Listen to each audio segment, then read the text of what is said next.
Have you ever wondered where the story of the Buddha truly begins? Most people know Siddhartha Gautama as the enlightened teacher who transformed the spiritual history of the world.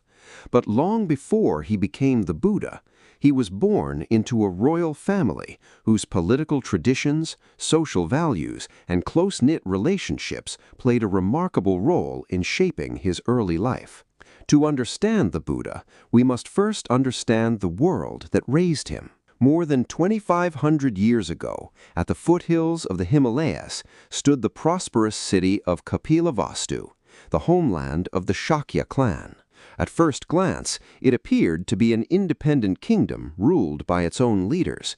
In reality, however, its political position was far more complex.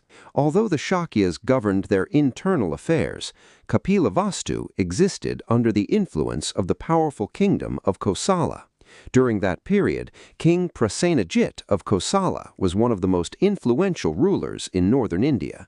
While the Shakyas enjoyed a considerable degree of self-government, major political decisions often had to take Kosala's interests into account. This unique relationship has led many historians to describe Kapilavastu as a protected republic rather than a completely independent kingdom. Yet what truly made Kapilavastu extraordinary was not its political status, but its system of government. Unlike most kingdoms of ancient India, where the king held absolute authority, the Shakyas followed a form of republican governance. Power was shared among respected members of the ruling families, and important matters were discussed in councils before decisions were made.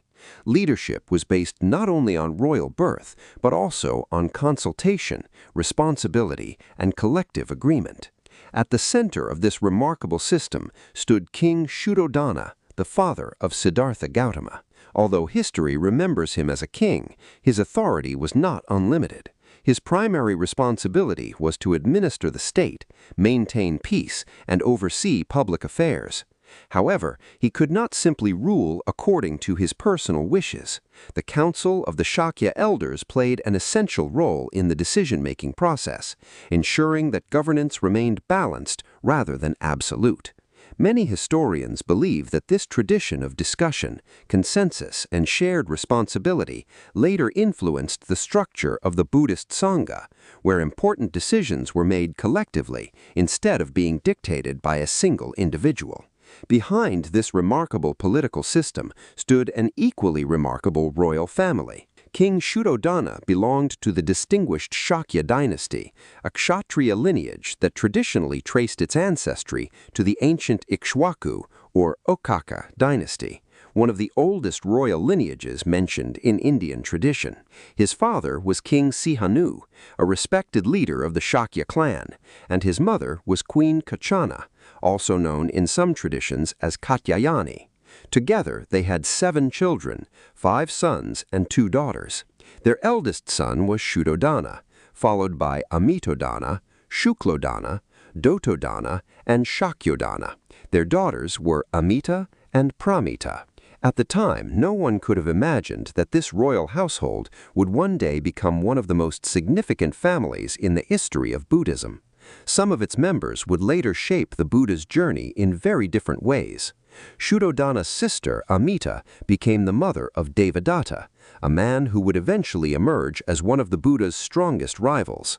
His brother, Amitodana, was the father of Ananda, the Buddha's beloved cousin and lifelong attendant. It was Ananda's remarkable memory that preserved countless teachings of the Buddha, allowing future generations to hear the Master's words centuries after his passing. Another brother, Shuklodana, had 2 sons, Mahanama and Anuruddha. Both later joined the Buddhist Sangha and became respected disciples. Anuruddha, in particular, earned great admiration for his deep meditation and exceptional spiritual insight. Without realizing it, this royal family was preparing the stage for one of history's greatest spiritual movements. Some of its members would become the Buddha's closest companions, others would become his fiercest critics.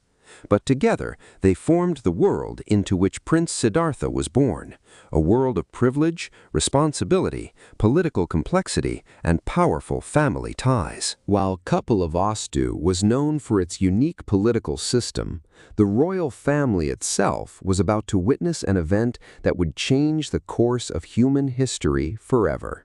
King Shuddhodana married Queen Mahamaya, a princess from the neighboring Kolya kingdom. The marriage was not only a royal alliance between two respected Kshatriya clans, but also a symbol of the close relationship between the Shakyas and the Kolyas. Both families shared similar traditions, values, and cultural roots. According to Buddhist tradition, Queen Mahamaya experienced a remarkable dream shortly before Siddhartha's birth. She saw a magnificent white elephant carrying a white lotus gently enter her womb. Royal scholars interpreted the dream as a divine sign, predicting that the child would either become a universal monarch or a fully enlightened Buddha. Modern historians, however, view this story differently. They generally agree that Siddhartha Gautama was born as a human prince into a respected Shakya family. Like the birth stories of many great religious figures throughout history, miraculous details were gradually added by later traditions to express the extraordinary importance of his life rather than to describe historical events. Regardless of which perspective one follows, one fact remains certain. Siddhartha's birth would leave an everlasting mark on the history of civilization. Around the 5th century BCE, Queen Mahamaya gave birth to Prince Siddhartha Gautama in the beautiful gardens of Lumbini while traveling to her parental home according to the customs of the time. Sadly, joy soon turned into sorrow. Only 7 days after giving birth, Queen Mahamaya passed away. The responsibility of raising the infant prince then fell to her younger sister, Mahaprajapati Gotami, who was also King Shuddhodana's second wife. She loved Siddhartha as if he were her own son, caring for him with extraordinary affection and devotion. Under her guidance, the young prince grew up surrounded by the comfort of the royal palace, yet he also learned compassion, discipline, and respect for others. Mahaprajapati and King Shuddhodana later had a son named Nanda, making Nanda Siddhartha's half-brother. Years later, Nanda would also renounce royal life and join the Buddhist Sangha, following the same spiritual path that Siddhartha had chosen. Another important person in Siddhartha's life was Princess Yashodhara, whom he married as a young prince. Their marriage reflected the customs of the royal families of that era, and together they began what appeared to be a promising future within the palace walls. In time, they welcomed a son named Rahula. According to Buddhist tradition, Rahula was born shortly before Siddhartha left the palace in search of truth. Some ancient texts explain that the name Rahula can mean a bond or tie, symbolizing the emotional attachment that still connected Siddhartha to his family at the moment he was preparing to leave worldly life behind. Years later, after attaining enlightenment and returning to Kapilavastu, the Buddha accepted Rahula into the Buddhist Sangha. Despite being born a prince, Rahula chose the life of a monk and eventually became known for his discipline, humility, and sincere dedication to the Buddha's teachings. Interestingly, early Buddhist scriptures do not provide reliable evidence that Siddhartha Gautama had a daughter.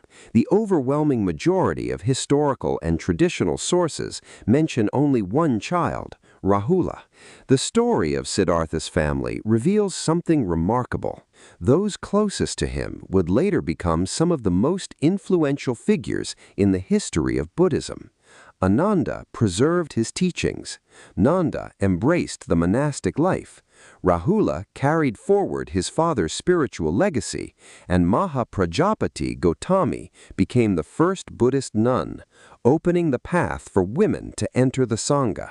At the same time, Devadatta emerged as one of the Buddha's most determined opponents, reminding us that even within the same family, people can choose very different paths. The royal household of Kapilavastu was far more than the birthplace of a prince. It became the foundation of a spiritual revolution that would eventually inspire millions across Asia and centuries later, the entire world. The journey began in a royal palace, but its destination was the awakening of humanity.